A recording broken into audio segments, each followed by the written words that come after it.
what you're talking about. Daniel Henniger. Thank you, Daniel. Good to talk to you, John. Jenna. Picking up off of that, John, Fox News alerted law enforcement sources telling Fox News. Okay, more news alerts going on. Do they ever stop? Here's my thought for the day. It's the cameraman. Roll the camera over there somewhere. Of course, the cameraman is nothing more than my left hand twisting a water bottle with a little dinky, outdated camera attached to it with electrical tape. Could have used any kind of tape, but that's the only tape I had.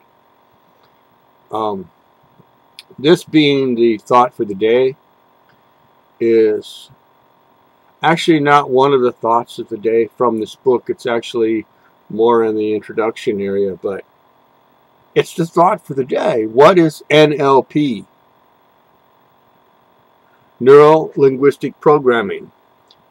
I use the acronym a lot in this book. NLP can and is abused by some people to manipulate the mind of others.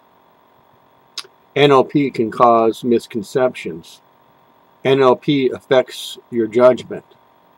The problem is, when a person is under the NLP influence, that person doesn't realize it.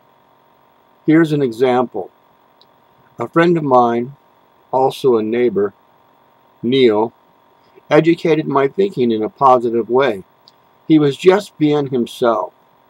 He was born in Africa and now has citizenship in the USA. So he is an African American. Probably can't see that. I've known him for quite some time. Nice man he is. Wise, polite, intelligent, just like most African Americans. However, Neil is a white man. NLP broken. I realized the bias I'd been living with all that time. Not all African Americans are black. The content of this book breaks NLP in many ways.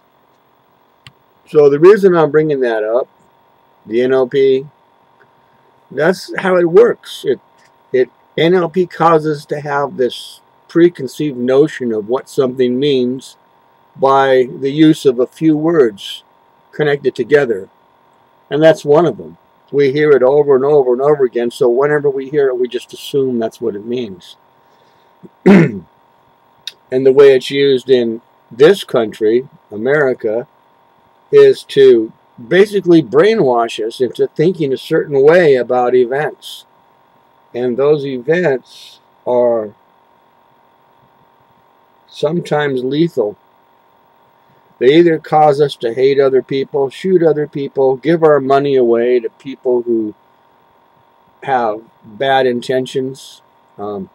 It's used to justify the actions of one person, which may really have ulterior motives in an evil way, and yet we look at that person as honorable with lots of integrity. It's like, that's where I really struggle, man, is I can't for the life of me figure out how certain people can be so loyal to an idea when they go, if you just look at the idea of itself, look at the results, because the end doesn't justify the means, you know?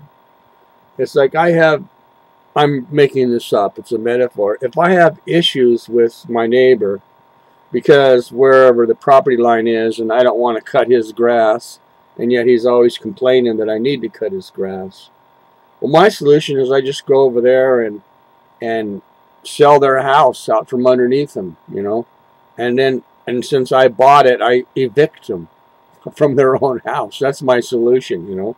So the end and the means in those cases suck, you know. I mean, I did justify the means. I bought his house so that I could achieve the end, which is to not have to deal with the neighbor. Well, anyways, we have that problem in America, and that's why I brought up NLP. Think about it.